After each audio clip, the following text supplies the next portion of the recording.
স্বাগত জানাচ্ছি স্পোর্টস বাংলার নিয়মিত আয়োজন ইনসুইংয়ে। আপনাদের সাথে আছি আমি শাহরিয়ার শাওন, আমার সাথে আছেন স্পোর্টস বাংলার স্পোর্টস এডিটর এম কাইসার। আপনাকে স্বাগত জানাচ্ছি। ধন্যবাদ। যুক্তরাষ্ট্রের সাথে সিরিজটা হারের পর টাইগার যে ভক্তরা আছেন তাদের একটা প্রত্যাশার মাত্রা কি আর অনেকটাই কমে গিয়েছিল কিনা, কারণ একটা দল যুক্তরাষ্ট্রের কাছে হারছে, জিম্বাবুয়ের কাছে হারছে, যারা কিনা বিশ্বকাপে নেই, তো সব মিলিয়ে সহযোগী সদস্য দেশের কাছে হারছে, এরকম একটা দল বিশ্বকাপে এসে এভাবে ফাইট ব্যাক করে সুপার 8-এ জায়গা করে নেওয়া, 4 ম্যাচের মধ্যে 3 ম্যাচ জেতা, যে ম্যাচটা হেরেছে সেটাতেও প্রতিদ্বন্দ্বিতা করে জেতা, যে ম্যাচটা হেরেছে সেটাতেও আসলে কিন্তু 4 রানে হেরেছে। সব মিলিয়ে বাংলাদেশ দলের অবস্থা একেবারেই পরিবর্তন হয়ে গিয়েছে। এটাকে আসলে প্রত্যাশিত ছিল কিনা? আমি তো বলবো যে অনেক ভালো একটা ফাইট ব্যাক এটা। আমি সবসময় একটা জিনিস পছন্দ করি বা একটা জিনিস ভালোবাসি, সেটা হলো যে আপনি যে কোনো রেস যদি পেছন থেকে দাঁড়িয়ে জিতেন, অর্থাৎ আপনি দেখবেন যে আপনি 100 মিটার রেস, আপনি প্রথম 20 মিটার একটু পিছিয়ে থাকলেন, কিন্তু শেষ পর্যন্ত যদি আপনি ফিনিশিং লাইনটা ক্রস করেন তাহলে আপনি কিন্তু আসল বিজয়ী।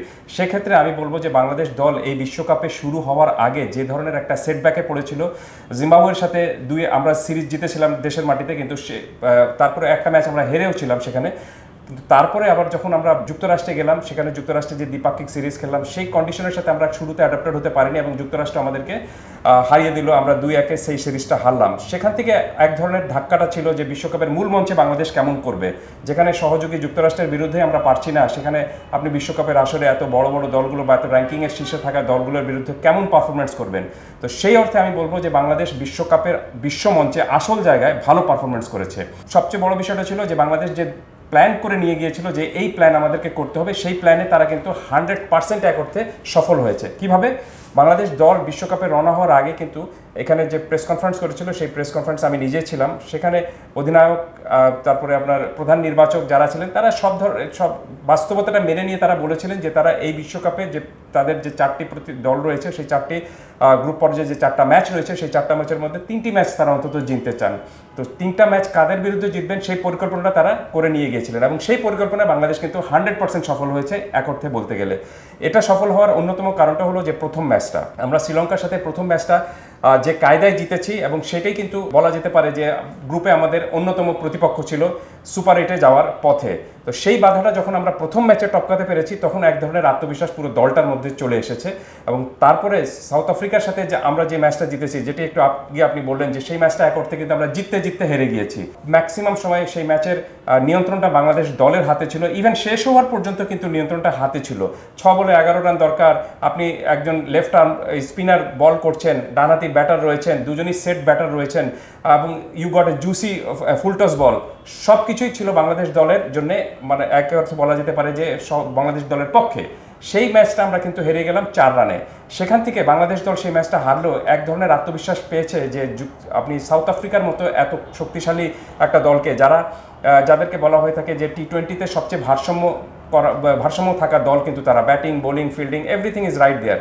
তাদেরকে আমরা যখন তাদের বিরুদ্ধে এরকম কঠিন একটা লড়াইয়ে ফাইট দিতে পেরেছি এবং 4 রানে সেই ম্যাচটা মাত্র হেরেছি, তখন বাংলাদেশ দল এক ধরনের একটা আত্মবিশ্বাস নিজেদের মধ্যেই চলে আসলো যে আমরা পারবো। এবং এই শক্তিটা তাদেরকে পরবর্তীতে আরও বলিয়ান করেছে যে কন্ডিশন রয়েছে, এই কন্ডিশন অনুযায়ী আমাদেরকে ক্রিকেটটা খেলতে হবে। এই কারণে আপনি দেখবেন যে নেদারল্যান্ডস এবং নেপালের বিরুদ্ধে বাংলাদেশ যে দল ক্রিকেট খেলেছে, সেটা কিন্তু সেই কন্ডিশনের সাথে পুরোপুরি অ্যাডপ্টেড হয়ে খেলেছে। সেখানে কিন্তু বাংলাদেশ দল একেবারে কিন্তু মারকুটে ব্যাটিং করতে হবে, মার কাট ক্রিকেট খেলতে হবে তা কিন্তু করেনি। আপনি গ্রাফটিং ক্রিকেট খেলেছে, পরিস্থিতি যেটা ডিমান্ড করেছে সেই অনুযায়ী খেলেছে। যখন যে স্পিনারকে বল করার দরকার তাকে করানো হয়েছে, যখন যে পেসারকে বল করানো দরকার সেই পেসার সেই কাজটুকু কিন্তু করে দিয়েছেন। তো সব কিছু মিলে আমার কাছে মনে হচ্ছে যে এই বিশ্বকাপে বাংলাদেশ এখন পর্যন্ত যে লক্ষ্য নিয়ে গিয়েছিল সেই লক্ষ্যে কিন্তু 100% সফল হয়েছে। একটা ম্যাচ আমরা হেরেছি, কিন্তু আমাদের তো লক্ষ্যই ছিল যে প্রথম 3টি ম্যাচ জিতে সুপার 8-এ যাওয়ার। সেই কাজটুকু বাংলাদেশ দল আমি মনে করি যে 100% সফল হয়েছে। হ্যাঁ, আপনি বলতে পারেন যে এই সফলতার পেছনে হয়তো আমরা ম্যাচ জিতেছি, কিন্তু অনেক ধরনের আপনার সমস্যা রয়েছে। ব্যাটিং অর্ডারের সমস্যা রয়েছে, আমাদের টপ অর্ডার ব্যাটাররা ভালো রান করতে পারছেন না, কোনো ব্যাটারই কিন্তু তেমন রান করতে পারেনি। 3টা ম্যাচ আমরা জিতেছি, সেখানে শুধুমাত্র একটা হাফ সেঞ্চুরি হয়েছে। তাহিদ হৃদয় একটা ইনিংস ভালো খেলেছেন, মাহমুদুল্লাহ রিয়াদ একটা ম্যাচ আমাদেরকে জিতিয়েছেন, কিন্তু বাদবাকি ব্যাটারদের কথা যদি আপনি বলেন, তারা কিন্তু এখন পর্যন্ত নিজেদের দক্ষতাকে বা সামর্থ্যটাকে এই কন্ডিশনে প্রমাণ দিতে পারেননি।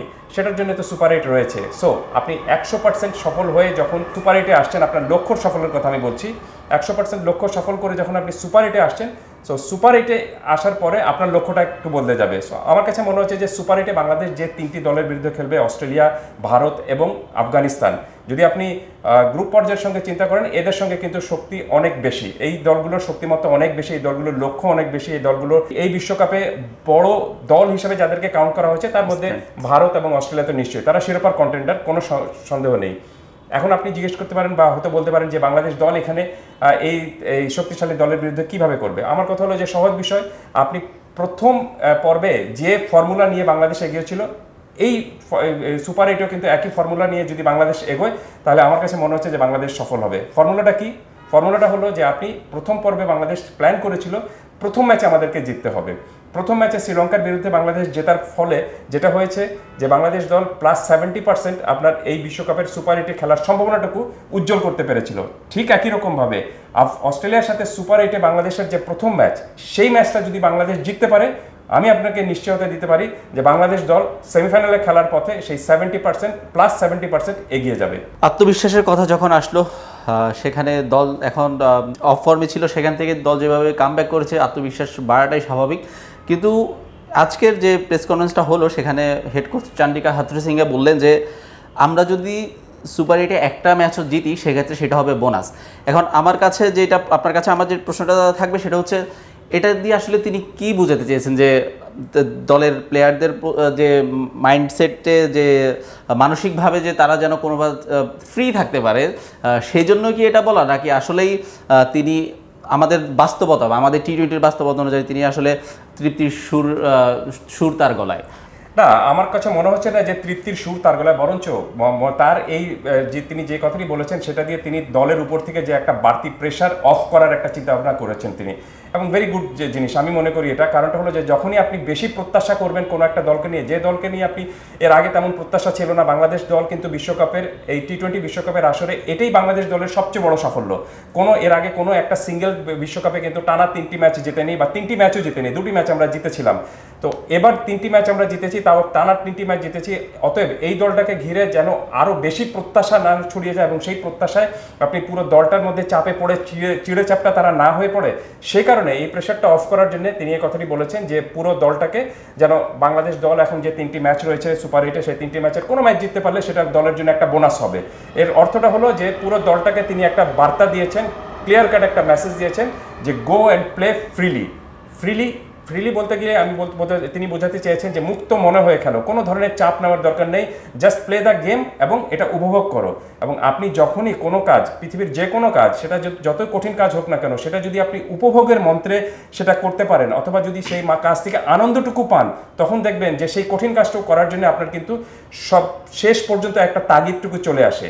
তখন মনে হবে না যে এই কাজটা খুব কঠিন এবং আমি এই কঠিন কাজ পারবো না, একটা বাড়তি প্রেরণা চলে আসে। সো এই কারণে আমার কাছে মনে হচ্ছে যে কোচ সেই জিনিসটা যেন পুরো দলের মধ্যে ছড়িয়ে যায়, পুরো দল যেন একটা বাড়তি চাপের মধ্যে পড়ে চিড়ে চাপটা না হয়ে যায়, সেই প্রেশারটা অফ করার জন্য তিনি বলেছেন যে পুরো দলটাকে একটা ফ্রিলি মেজাজে খেলার জন্য। বাট মনে রাখতে হবে যে ফ্রিলি মেজাজে খেলতে গিয়ে তিনি কিন্তু যে লাইসেন্সের কথা বলেছেন, সেই লাইসেন্সে কেউ যদি আবার বলে যে আমি গেলাম, মারলাম, 80 রানে অল আউট হয়ে গেলাম, আপনি সেরকম পরিস্থিতির দাবি অনুযায়ী খেললাম না, তাহলে সেটা কিন্তু ভুল বার্তা হবে। সো যে দলটি বাংলাদেশ খেলতে গিয়েছে, এই ক্রিকেটাররা অনেকে আপনি লম্বা সময় ধরে ইন্টারন্যাশনাল ক্রিকেট খেলছেন, এই ধরনের সিচুয়েশনে তারা আগে খেলেছেন, এবং কোচ তাদেরকে কি বার্তা দিয়েছেন বা কি বোঝাতে চেয়েছেন সেটা জানার জন্য আমার মনে হয় না আবার ড্রয়িং ক্লাসে যেতে হবে, সো ড্রয়িং বোর্ডে যেতে হবে। সো কোচ যেটা বলেছেন সেই জিনিসটা তারাও ভালো মতো বোঝেন, এবং তারা জানেন যে তাদের সামনে এখন মানে বাস্তব লক্ষ্যটা কি সেটা নির্ধারণ করাটা খুবই একটা বড় বিষয় আমি মনে করি। সো বাংলাদেশ দল শক্তিমত্তা বলেন, পরিসংখ্যান বলেন, অথবা আপনি টার্গেট বলেন, বা এই যে অস্ট্রেলিয়ার সাথে আপনি সব কিছুর যদি একটা হিসেব অনুযায়ী যদি আমাকে একটা তুলনা করতে বলেন, অবভিয়াসলি অস্ট্রেলিয়া দল কিন্তু অনেক দূরে এগিয়ে রয়েছে, এবং অস্ট্রেলিয়া এবারের এই বিশ্বকাপটা জেতার জন্যই কিন্তু এসেছে। এই বিশ্বকাপটা তারা যদি জিততে পারে, তাহলে ঠিক টেনিসে যেরকমভাবে একটা গ্র্যান্ড স্ল্যাম জেতার একটা বিষয় থাকে, অস্ট্রেলিয়ার জন্য কিন্তু তাই হবে। তারা এই বিশ্বকাপের আগে 50 ওভারের বিশ্বকাপে জিতেছে, তার আগে টেস্ট চ্যাম্পিয়নশিপ হয়েছে, জিতেছে। তো এবার তারা যদি এই টি-20 বিশ্বকাপে জিততে পারে, তাহলে তারা টানা 3 মৌসুমে আপনার 3টা একটা বড় ধরনের শিরোপা জিততে পারবে, যেটাকে ক্রিকেটের গ্র্যান্ড স্ল্যাম হিসেবে বলা হচ্ছে। সো তারা এই প্ল্যানটা নিয়ে এখানে এসেছে, আর বাংলাদেশের প্ল্যানটা কিন্তু ছিল যে আমরা সুপার 8-এ উঠতে পারলে সেটাই আমাদের জন্য অনেক বড় একটা পাওনা হবে। সেই কাজটুকু বাংলাদেশ করতে পেরেছে, এখন লক্ষ্যটা আরেকটু সামনে বাড়াতে হবে। সেই অর্থে বাংলাদেশ দল যদি চাপমুক্ত হয়ে নিজের সেরা খেলাটা খেলতে পারে, গিভেন ডেতে আপনার সিচুয়েশন অনুযায়ী পারফর্ম করতে পারে, তাহলে আমার মনে হয় যে আপনি অস্ট্রেলিয়া অনেক দূর শক্তিশালী হয়ে থাকলেও অস্ট্রেলিয়াকে হারানোটা খুব কঠিন কোনো কাজ হবে না। আমার যুক্তির পক্ষে একটা শুধু যুক্তি দাঁড় করাই, সেটি হলো যে দেখবেন এবারের বিশ্বকাপে অনেকগুলো র্যাঙ্কিংয়ে পিছিয়ে থাকা দল কিন্তু সিচুয়েশন আপনাকে কি ডিমান্ড করছে সেই অনুযায়ী খেলে দলকে, অনেক বড় বড় দলকে কিন্তু হারিয়ে দিয়েছে। যুক্তরাষ্ট্র কিন্তু পাকিস্তানকে হারিয়ে দিয়েছে। সো নেপাল 1 রানে হেরেছে সাউথ আফ্রিকার কাছে। সো এই জিনিসগুলি আমার মনে হয় যে বাংলাদেশ দলেরও এই জিনিসটা খুব ভালো জানা রয়েছে যে সিচুয়েশন এবং কন্ডিশনটাকে কাজে লাগাতে পারলে আপনি যে কোনো প্রতিপক্ষকে, সেই প্রতিপক্ষ যতই শক্তিশালী হোক না কেন, তাকে হারানোর দক্ষতাটুকু বা ক্ষমতাটুকু রাখেন। জাস্ট একটু যোগ করি আরেকটা বিষয়, যে বাংলাদেশ এবং অস্ট্রেলিয়ার এই পরিসংখ্যানটা যখন আসবে, আপনি দেখবেন যে 10টা ম্যাচ খেলেছে এখন পর্যন্ত এই দু দল আপনার দ্বিপাক্ষিক সিরিজ মিলিয়ে। সেখানে হয়তো বিশ্বকাপের আসরে বাংলাদেশ কখনো অস্ট্রেলিয়াকে হারাতে পারেনি। 5 ম্যাচ খেলেছে, 5টায় অস্ট্রেলিয়া জিতেছে। রাইট, বিশ্বকাপের আসরে 5 ম্যাচ খেলেছে, 5টাই অস্ট্রেলিয়া জিতেছে। এটা অস্ট্রেলিয়ার সমর্থকরা একটু খুশি হবেন, তো বাংলাদেশের সমর্থকরা যাতে খুশি হন সেই পরিসংখ্যানটা আমি দিচ্ছি। এখন পর্যন্ত 10টা ম্যাচ আপনি দ্বিপাক্ষিক সিরিজে বাংলাদেশ আর অস্ট্রেলিয়া টি20তে খেলেছে, সেখানে অস্ট্রেলিয়া 6টি জিতেছে, 4টি কিন্তু বাংলাদেশও জিতেছে। সো বাংলাদেশের কিন্তু অস্ট্রেলিয়াকে হারানোর দক্ষতাটুকু বা ক্ষমতাটুকু বা সামর্থ্যটুকু রয়েছে। বিষয়টা হলো যে সেই গিভেন ডেতে আপনি কেমন পারফরমেন্স করছেন এবং সেই সিচুয়েশনটাকে আপনি কিভাবে কাজে লাগাচ্ছেন। সেই অর্থে বলা যেতে পারে যে বাংলাদেশ দলের বিশেষ করে বোলাররা এখন যে পারফরমেন্স দেখাচ্ছেন, তাতে যদি উইকেট থেকে সেরকম সহায়তা তারা পান, কন্ডিশন যদি সেরকম সহায়তা তাদেরকে দেয় এবং সেটা তারা যদি কাজে লাগাতে পারেন, তাহলে আমার কাছে মনে হচ্ছে যে অস্ট্রেলিয়াকেও বাংলাদেশ হারানোর ক্ষমতা এবং দক্ষতাটুকু রাখে। একদমই, অস্ট্রেলিয়া এই বিশ্বকাপের সবচেয়ে ফেভারিট দলগুলোর একটা। অস্ট্রেলিয়ার ক্যাপ্টেন মিচেল মার্শ, তিনি, তার দল এত ভালো অবস্থানে আছেন, তারা ড্রাইভিং সিটে আছেন বিশ্বকাপের। মিচেল মার্শ একটা কথা বলেছেন যে সুপার 8-এ এসেছে এমন একটা দল নিশ্চয়ই খারাপ ক্রিকেট খেলে আসেনি, অর্থাৎ বাংলাদেশকে তারা সমীহ করছেন। বাংলাদেশ যেমনই খেলুক, আমাদের কাছে হয়তোবা উইকেট, পিচ, কন্ডিশন বিবেচনায় লো স্কোরিং মনে হতে পারে কিংবা অনেক কিছু হতে পারে, কিন্তু মিচেল মার্শ যেটা বললেন যে বাংলাদেশ এই ধরনের কন্ডিশনে খেলেই অভ্যস্ত, অর্থাৎ তারা বাংলাদেশকে নিয়ে কিছুটা হলেও বাংলাদেশকে সমীহ করছেন। এই ক্ষেত্রে আসলে গ্লেন ম্যাক্সওয়েল, যিনি অস্ট্রেলিয়ার অনেক বড় তারকা, টি20 ক্রিকেটেরই অনেক বড় তারকা, এক হাতে ম্যাচ জেতাতে পারে, তো তিনি ফর্মে নেই, তাদের বাকি ব্যাটাররা ফর্মে আছেন। কালকের দিনটা কি কোনোভাবে ম্যাক্সওয়েলের হতে পারে কিনা? আমি আসছি আপনার সেই প্রসঙ্গে। তার আগে বলি যে দেখুন, আপনি যে এটা বললেন যে বাংলাদেশ দলকে নিয়ে অস্ট্রেলিয়া যে কোনো অন্য কোনো চিন্তা করছে না বা হালকাভাবে নিচ্ছে না, হালকাভাবে নেওয়ার কোনো কিছু নেই এখানে। কারণটা হলো যে অস্ট্রেলিয়া এই সুপার 8-এ এসেছে 4টা ম্যাচ জিতে, 4 ম্যাচের 4টাতে জিতে এসেছে এবং বাংলাদেশ 4 ম্যাচের 3টেতে জিতে এসেছে। তো ডিফারেন্স কিন্তু আপনি যদি হিসাব করেন খুব বেশি কিন্তু নেই, মাত্র একটি ম্যাচ বাংলাদেশ হেরেছে, তাও সেটা একদম জয়ের প্রান্ত থেকে বাংলাদেশ ফিরে, তাও সেটা আপনি মাত্র 4 রানে হেরেছে, যেখানে কিন্তু আপনি নিশ্চিতভাবে বাংলাদেশের পক্ষেই ছিল ম্যাচটা সেখান থেকে।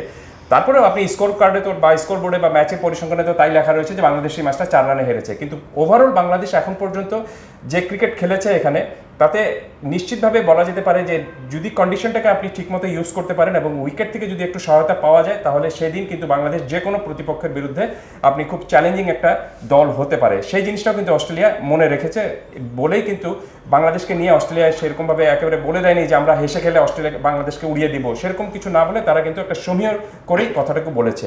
আর গ্লেন ম্যাক্সওয়েলের কথা আপনি বললেন, দেখুন গ্লেন ম্যাক্সওয়েল এই মুহূর্তে খুব একটা ভালো ফর্মে নেই। এই বিশ্বকাপে আপনি একটা ম্যাচে খুব সম্ভবত তিনি একটু 30+ রান করেছেন, কিন্তু বাদবাকি ম্যাচগুলোতে রান তিনি পাননি। এবং আরেকটু পিছনে ফিরে যাই, আইপিএলে তিনি কিন্তু আপনার ভালো রান পারফর্ম করতে পারেননি, মাত্র 5 পয়েন্ট সামথিং তার এভারেজ ছিল, যেটা কিন্তু আপনি লোয়ার অর্ডার বা আপনি একেবারে নিচের সারির ব্যাটারদের সাধারণত হয়ে থাকে, অথচ তিনি খেলেন কিন্তু আপনি মূল ব্যাটার হিসেবে সেখানে। সো আইপিএলটা তার চরম বাজে কেটেছে, কিন্তু মনে রাখতে হবে যে তার আগে তিনি অস্ট্রেলিয়ার হয়ে যে 7টি ম্যাচ খেলেছিলেন টি20, সর্বশেষ যে 7টি টি20 ম্যাচ খেলেছিলেন, সেখানে তার কিন্তু 2টো সেঞ্চুরি রয়েছে এবং সেই 2টো সেঞ্চুরি কিন্তু ম্যাচ উইনিং সেঞ্চুরি রয়েছে, একটা অ্যাডিলেডে ওয়েস্ট ইন্ডিজের বিরুদ্ধে, একটা আপনার গুয়াহাটিতে ভারতের বিরুদ্ধে। সো এই দুটো দলের বিরুদ্ধে তিনি ম্যাচ উইনিং একটা ইনিংস খেলেছিলেন, সেঞ্চুরি করেছিলেন। 7টি ম্যাচে 2টি সেঞ্চুরি যে ব্যাটারের থাকবে, নিশ্চিতভাবে তার কিন্তু ফর্মে ফেরার জন্য খুব লম্বা সময় অপেক্ষা করতে হবে না। সো আমরা চাই না বা আমি চাই না অন্তত যে গ্লেন ম্যাক্সওয়েল তার হারানো ফর্মটা বাংলাদেশের বিরুদ্ধে ম্যাচে ফিরে পান, আরও ম্যাচ রয়েছে সেখানে তিনি যেন ফিরে পান। সো গ্লেন ম্যাক্সওয়েল পর্যন্ত যাওয়ার আমার মনে হয় যে গ্লেন ম্যাক্সওয়েল পর্যন্ত যদি বাংলাদেশ দলের গ্লেন ম্যাক্সওয়েলকে যদি আপনার রান করার প্রয়োজন হয় এই ম্যাচে, তাহলে মানেটা হলো যে আপনি কিছুটা হলেও অস্ট্রেলিয়া এই ম্যাচে বিপদে পড়বে। সো বাংলাদেশ দল আগে যেরকমভাবে যে ফর্মুলা নিয়ে খেলেছে এবং যে পরিস্থিতির ডিমান্ড মিটিয়েছে সেটা যদি করতে পারে, এবং বোলাররা তাদের যে পারফরমেন্সটা দেখেছেন সেই পারফরমেন্স আরেকবার যদি তারা অনুসরণ করতে পারেন বা সেই ফলো আপটা যদি তারা করতে পারেন, নিশ্চিতভাবে আমি মনে করি যে অস্ট্রেলিয়ার এই দলের বিরুদ্ধেও বাংলাদেশ দল অনেক ভালো পারফরমেন্স করার একটা আশা রয়েছে। আমি বলছি না যে অস্ট্রেলিয়াকে বাংলাদেশ হেসে খেলে উড়িয়ে দেবে বা অস্ট্রেলিয়া বাংলাদেশকে হেসে খেলে উড়িয়ে দেবে, তবে আমার কাছে মনে হচ্ছে যে এই ম্যাচটা খুব চ্যালেঞ্জিং হবে দু দলের জন্যই। ম্যাক্সওয়েল পর্যন্ত যদি যেতে হয় সেক্ষেত্রে উপরের দিকের ব্যাটাররা নিশ্চয়ই খাবেন, আর যদি সেক্ষেত্রে সেটা না হয় সেক্ষেত্রে ডেভিড ওয়ার্নারের একটা বড় ইনিংস কিন্তু খেলার এখনও বাকি। এর আগে 2019 বিশ্বকাপে তিনি বাংলাদেশের বিপক্ষে 161 রানে একটা ইনিংস খেলেছেন, যদি এখন ফর্মেট ভিন্ন।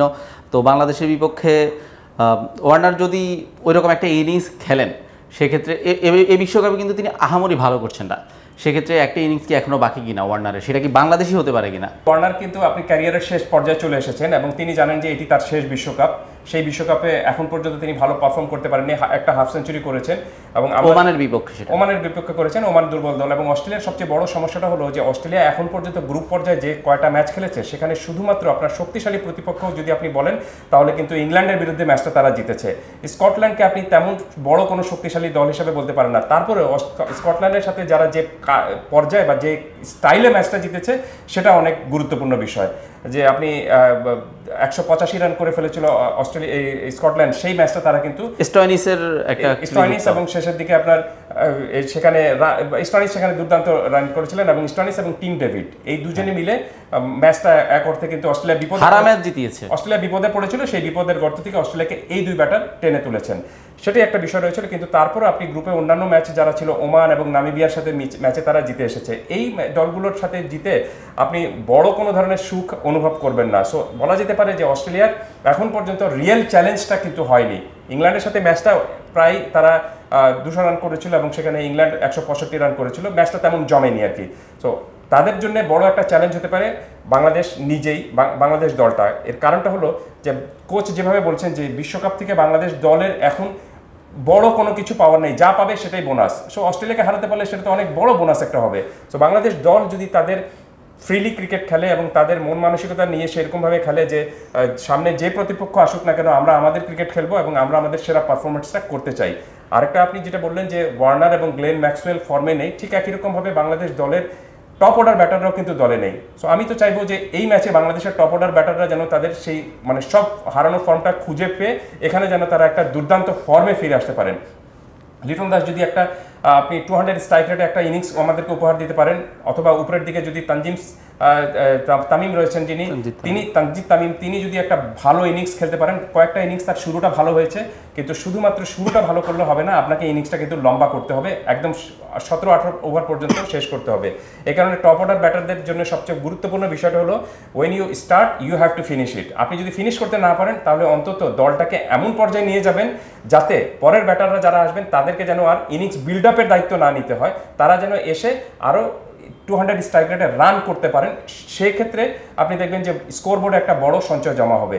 সো এই ম্যাচেও বাংলাদেশ যদি অ্যান্টিগায় আমরা গতকালকে দেখেছি যে এখানে আপনার রান কিন্তু হয়েছে, ভালো রান হয়েছে এখানে। সো বাংলাদেশ যদি আগে ব্যাট করার সুযোগটা পায়, সেখানে স্কোরবোর্ডে যদি একটা ভালো রান জমা করতে পারে, সেক্ষেত্রে অস্ট্রেলিয়ার জন্য একটা বড় চ্যালেঞ্জ হবে।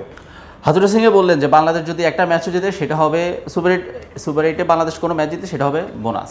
সেক্ষেত্রে যদি তার ক্যাপ্টেন শান্তর ব্যাটে রান আসে সেটা কি দলের জন্য বোনাস কিনা, এমন অবস্থায় তিনি আছেন। এটা শুনতে হয়তো বা হাস্যকর মনে হতে পারে আমার কথাগুলো, কিন্তু শান্ত লিটনদের রান কি এখন দলের জন্য বোনাস রান হয়ে গিয়েছে কিনা।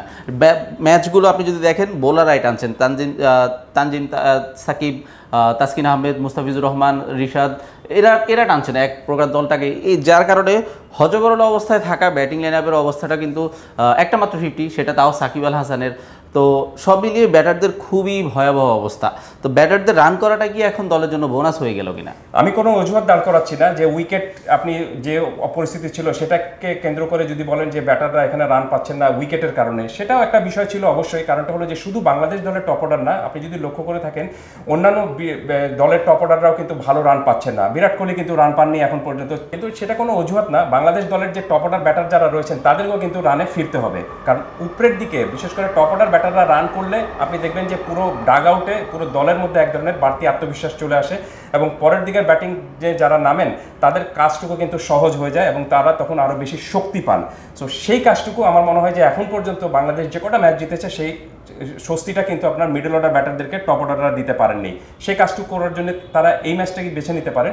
কারণটা হলো যে অ্যান্টিগায় যে জায়গায় যে উইকেটে খেলা হচ্ছে সেটা আমরা দেখেছি যে সেখানে ভালো আপনার ব্যাটিং উইকেট, আপনার রান হচ্ছে সাউথ আফ্রিকা এবং আপনার যুক্তরাষ্ট্রের যে ম্যাচটা হয়েছে সেখানে 194 রান করেছে সাউথ আফ্রিকা প্রথম ম্যাচে, এবং সেই রান চেস করতে গিয়ে কিন্তু 176 রান করেছে আপনার যুক্তরাষ্ট্র। দ্যাট মিনস এখানে কিন্তু আপনার ব্যাটাররা রান পাচ্ছেন এবং এইটা আপনার পিওরলি আপনার শুধুমাত্র বোলিং ওরিয়েন্টেড উইকেট না। সেই জায়গায় যখন সেই মাঠে যখন বাংলাদেশের এই খেলাটা হবে তো ব্যাটারদের জন্য এই ফর্মে ফেরার জন্য এর চেয়ে ভালো আর জায়গা কি হতে পারে। সো আমি আশা করছি যে বাংলাদেশের যে টপ অর্ডার ব্যাটারদেরকে নিয়ে এত সমালোচনা হচ্ছে, এত আপনার তির্যক ট্রল হচ্ছে, সেই সব কিছুর জবাব দেওয়ার সময়টা কিন্তু হতে পারে অস্ট্রেলিয়ার বিরুদ্ধে এই ম্যাচটায়, যে আপনার কন্ডিশন আপনার পক্ষে থাকবে, ব্যাটিং উইকেট আপনার পক্ষে থাকবে। সেখানে যদি উপরের দিকের এই তিনজন ব্যাটারের মধ্যে অন্তত দুজন এই ম্যাচে বড় একটা স্কোর করতে পারেন তাহলে দেখবেন যে অনেক সমস্যার সমাধান বাংলাদেশ দলের হয়ে যাবে। আর লিটনের বলার আগে আমি শান্তর প্রসঙ্গে আসি, সেটা হলো যে ক্যাপ্টেনকে কিন্তু অবশ্যই আপনাকে লিডিং ফ্রম দ্য ফ্রন্ট হতে হয়। শুধুমাত্র আপনি টস করার জন্য ক্যাপ্টেন্সি করবেন সেটা কিন্তু হতে পারে না, অথবা আপনি শুধুমাত্র কাকে কোন জায়গায় ফিল্ড সেট আপ করাবেন অথবা কার পরে কাকে বোলিং দিবেন সেটার জন্য শুধুমাত্র আপনি ক্যাপ্টেন্সি যদি করতে হয়, মাঠে যদি আপনাকে নামতে হয়, সেটা কিন্তু ক্যাপ্টেনের মূল কাজ না। অবশ্যই একটা বড় কাজ, কিন্তু বড় কাজটা মূল কাজটা হলো আপনাকে রান করতে হবে। তিনি যদি ব্যাটার, যেহেতু তিনি দলের মূল ব্যাটার, তাকে অবশ্যই রান করতে হবে। এবং ক্যাপ্টেন যখন রান করেন তখন দেখবেন আপনি, বা ক্যাপ্টেন যখন ফর্মে থাকেন তখন বাকি যে খেলোয়াড় যারা রয়েছেন তাদের মধ্যে এক ধরনের বাড়তি একটা স্পিরিট বা তাগিদ চলে আসে যে ক্যাপ্টেন এরকম করছে আমি কেন করব না। তো এই জিনিসটাও কিন্তু একটা, এই আত্মবিশ্বাসটা একটা বা আত্মবিশ্বাসের স্ফুরণটা ছড়িয়ে দেওয়ার দায়িত্বটা কিন্তু ক্যাপ্টেনের রয়েছে। আমি আশা করছি সেই দায়িত্বটা নাজমুল হোসেন শান্ত যেন অস্ট্রেলিয়ার ম্যাচ থেকেই পালন করতে শুরু করেন। একসাথে দুইটা প্রশ্ন করে শেষ করব। প্রথম প্রশ্নটা হচ্ছে একাদশে কোনো পরিবর্তন দেখেন কিনা, কিংবা একাদশে কোনো পরিবর্তনের আপনার কাছে কি মনে হয় পরিবর্তনের দরকার আছে কিনা। নাম্বার 2 হচ্ছে ম্যাচের ফলাফল কি হতে পারে আপনার মতে। দুইটা প্রশ্ন। প্রথম প্রশ্নটা হলো যে আপনি একাদশ, আমি কিন্তু সবসময় একটা জিনিস বিশ্বাস করি, সেটা হলো যে অনেকে বলেন না যে উইনিং কম্বিনেশন নিয়ে খেলা, আমি এই পক্ষে কোনো মতেই যেতে রাজি না। কারণটা হলো যে আপনাকে একাদশ সেট করবেন কিন্তু আপনি কয়েকটা জিনিস চিন্তা করে, উইকেট কন্ডিশন, একটা উইকেট কেমন, এই উইকেট যদি আপনার ব্যাটিং ওরিয়েন্টেড উইকেট হয় তাহলে আপনাকে সেরকমভাবে চিন্তা করতে হবে। আপনাকে দেখতে হবে যে আবহাওয়া কেমন, সেই আবহাওয়া যদি আপনি যদি বৃষ্টি পড়ে সেখানে কিন্তু আপনাকে দলে একজন পেসার হয়তো বাড়াতে হতে পারে, বা যদি আকাশে মেঘ থাকে সেই অনুযায়ী কিন্তু আপনাকে সিদ্ধান্ত নিতে হবে। তো সব কিছু মিলে আমার কাছে মনে হচ্ছে যে বাংলাদেশ দলের এই মুহূর্তে সর্বশেষ যে ম্যাচটা খেলেছিল সেই ম্যাচের দল থেকে এই দলের বড় কোনো ধরনের পরিবর্তন আনার উপায়টুকু নেই। কেন নেই? কারণটা হলো যে টপ অর্ডার ব্যাটারদের কথা আপনি বলছেন, যাদেরকে সেই জায়গায় আপনি রিপ্লেস করবেন তারাও তো ফর্মে নেই। সো বাংলাদেশ দল এই গত ম্যাচে নেপালের বিরুদ্ধে যে ম্যাচ দলটা নিয়ে খেলেছিল খুব সম্ভবত সেই দলটা নিয়েই বাংলাদেশ এখানে খেলবে। জিনিসটা হলো যে সেই ম্যাচে বাংলাদেশের ব্যাটাররা যে রান করেছিলেন তার চেয়ে অনেক বেশি রান করতে হবে যদি অস্ট্রেলিয়াকে আপনার হারাতে হয়। এটি গেল একটা দিক। সো আমার কাছে মনে হচ্ছে যে কন্ডিশন এবং প্রতিপক্ষ অনুযায়ী আজকের এই ম্যাচে বড় কোনো ধরনের একাদশে বড় কোনো ধরনের রদবদল আমি দেখছি না, যদি না শেষ মুহূর্তে কোনো ক্রিকেটার ইনজুরিতে পড়েন অথবা তার যদি অন্য কোনো শারীরিক সমস্যা থাকে। বাট এখন পর্যন্ত আমরা যা জানি যে পুরো দলটাই বেশ ভালো ফিটনেস হয়ে উঠেছে, কোনো ধরনের কোনো ফিটনেস রয়েছে 100%, কোনো ধরনের কোনো ইনজুরিজনিত কোনো সমস্যা নেই। সো নেপালের বিরুদ্ধে ম্যাচে যে আমরা একাদশ নিয়ে খেলেছিলাম সেই একাদশটি অস্ট্রেলিয়ার বিরুদ্ধেই ম্যাচে হবে। আর আপনি রেজাল্টের কথা জানতে চাচ্ছেন, দেখুন you can't predict in cricket till the last ball bowled. আর টি20 ক্রিকেটে তো সেটা আরো কঠিন, রাইট? সেটা অস্ট্রেলিয়া হোক বা সেটা আপনার কেনিয়া হোক বা নেপাল হোক, যে দলই হোক না কেন। সো আমার কাছে মনে হচ্ছে যে বাংলাদেশ দল যদি এখানে প্রথমে ব্যাট করে 180-র উপরে রান করতে পারে তাহলে এই ম্যাচে বাংলাদেশ দলের সমূহ সম্ভাবনা রয়েছে। আর যদি আপনার প্রথমে বোলিং করে তাহলে অস্ট্রেলিয়াকে যদি 170-র মধ্যে আটকে রাখতে পারে এবং পাওয়ার প্লেটা যদি বাংলাদেশ দলের ব্যাটিংয়েরটা ভালো হয় তাহলে এই ম্যাচে বাংলাদেশ দলের ভালো সম্ভাবনা রয়েছে। আর শেষ করব সেই কথা দিয়ে যে মুক্ত মনে খেলতে হবে, ফ্রিলি মেজাজ নিয়ে খেলতে হবে, কোনো ধরনের কোনো প্রেশার রাখা যাবে না এবং কোনো ধরনের কোনো চাপের মধ্যে থেকে যে অস্ট্রেলিয়া অনেক বড় দল, অস্ট্রেলিয়ার বিরুদ্ধে আমরা পারবো না, এই চিন্তাটাই মাথা থেকে ঝেড়ে ফেলে একেবারে যেটাকে বলে যে নিঃশঙ্ক চিত্তে ক্রিকেট খেলা, সেটা যদি বাংলাদেশ খেলতে পারে তাহলে শুক্রবার ভোরে হয়তো আমাদের জন্য একটা ভালো সুখবর অপেক্ষা করছে। ধন্যবাদ দর্শক, এই ছিল আমাদের ইনসুইংয়ের আজকের পর্ব। স্পোর্টস বাংলার ফেসবুক পেজে লাইক দিয়ে সাথেই থাকুন, ইউটিউব সাবস্ক্রাইব করুন। ধন্যবাদ।